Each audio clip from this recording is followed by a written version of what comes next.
gray trousers, worked in an office in Leadenhall Street. "These tell us nothing about Mr. Angel," he said. "But there's one strange thing. He typed them," I said. "Yes.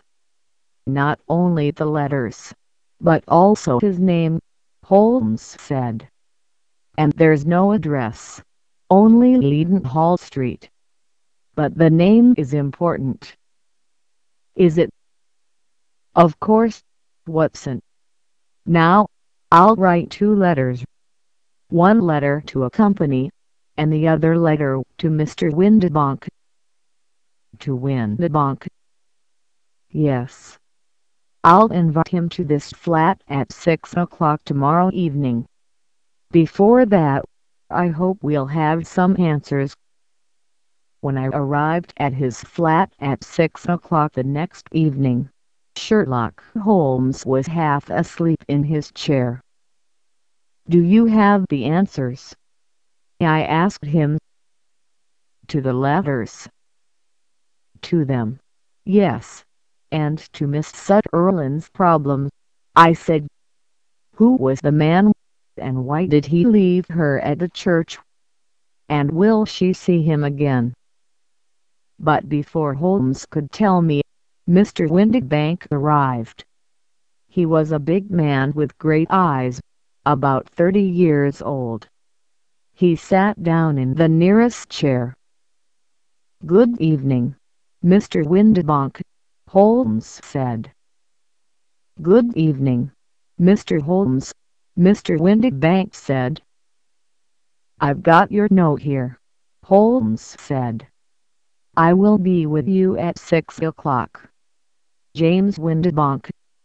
"Did you type this?" "Yes. I'm a little late," Mr. Windibank said. I'm sorry, too, about Miss Sutherland. I didn't want her to come here. This is a family problem and you can't help."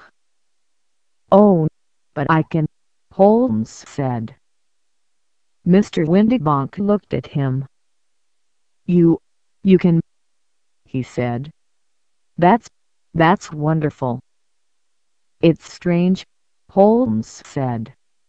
"All typewriters are different after people use them for some time."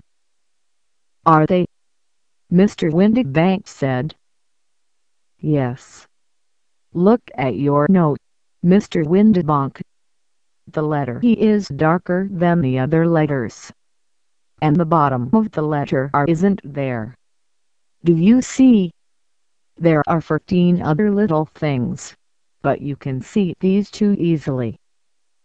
We use this typewriter for our letters at the office," our visitor said. "It's quite old now. And here are the 4 letters from Mr. Angel," Holmes said. "He typed every letter. In each of them, the letter "he" is darker than the other letters, and you can't see the bottom of the "r." Mr. Windibank jumped out of his chair. "I'm a busy man," he said angrily.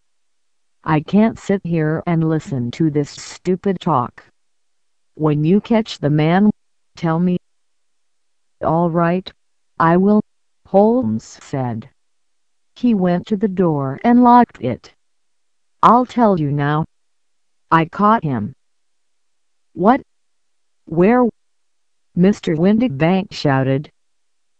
"Sit down and listen, Mr. Windibank. This wasn't a difficult problem." Our visitor fell back into the chair. His face was white. The police can do nothing to me," he said. "You're right. But I'm sorry about that," Holmes said. "A young woman is in love with a cold, unkind man. Now listen to my story. A man married an older woman for her money, and for her daughter's money. The daughter's money was important to the woman, and to her husband. They didn't want to lose £100 a year when she got married. They didn't want her to leave home. So, what could this man do? He didn't want her to have friends of her age, so people couldn't come to the house. She couldn't go out to dances. And then he and his wife made a plan. We didn't want to hurt her, Mr. Windibank said. We didn't think. No, Holmes said. You didn't think about the feelings of a young woman in love. But she did love him. They went for walks. He was kind to her. Her mother told her, "He's a nice man." The man asked the young woman, "Will you marry me?" And the young woman said yes. But, of course, he couldn't really marry her. He had a wife, the young woman's mother. It had to end. But he didn't want her to marry another nice young man. So he said to her, "Will you wait for me?" And because she loved him, she said yes. And Mr. James Windibank is happy because, for years and years, Miss Sutherland will wait for Mr. Hosmer Angel. She won't marry another man. Mr. Angel sent the young woman to the church door with her mother in the first cab. Then he climbed into the next cab, through one door, and out of the other door. He didn't go to the church. Am I right, Mr. Windibank? Perhaps you are, said our visitor. Perhaps you aren't. He got up from his chair and looked at Holmes with cold eyes. But you can't lock the door. I don't have to stay here. The police will. Oh, the police can do nothing to you, Holmes said angrily. I know that. He unlocked the door. But does the young woman have a brother or a friend? I hope she does. And I hope he hurts you and... No, I won't wait for that. I'll do it. Mr. Windibank ran through the door before Holmes could catch him. A minute later, we looked out of the window and saw him running very fast down the road. One day that man will do something very, very bad, Holmes said. And the police will catch him. I hope you're right, Holmes, I said. Holmes sat down in his chair. But it was an interesting problem, Watson. How did you know? I began. Mr. Hosmer Angel was a strange man, Holmes said. But what did he want? I thought about Miss Sutherland's family. Who did well from all this?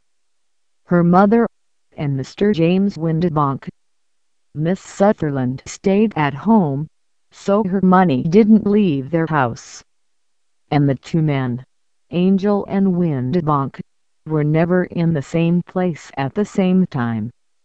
Angel only visited the house when Mr. Windibank was away. That's right, I said. That was strange, Holmes said. The dark glasses and the beard were also very strange. And why did Mr. Angel type his name? Because Miss Sutherland knew her father's writing. Who did you write the other letter to? I asked. Mr. Windibank worked for Westhouse and Marbank, Holmes said. I wrote to them.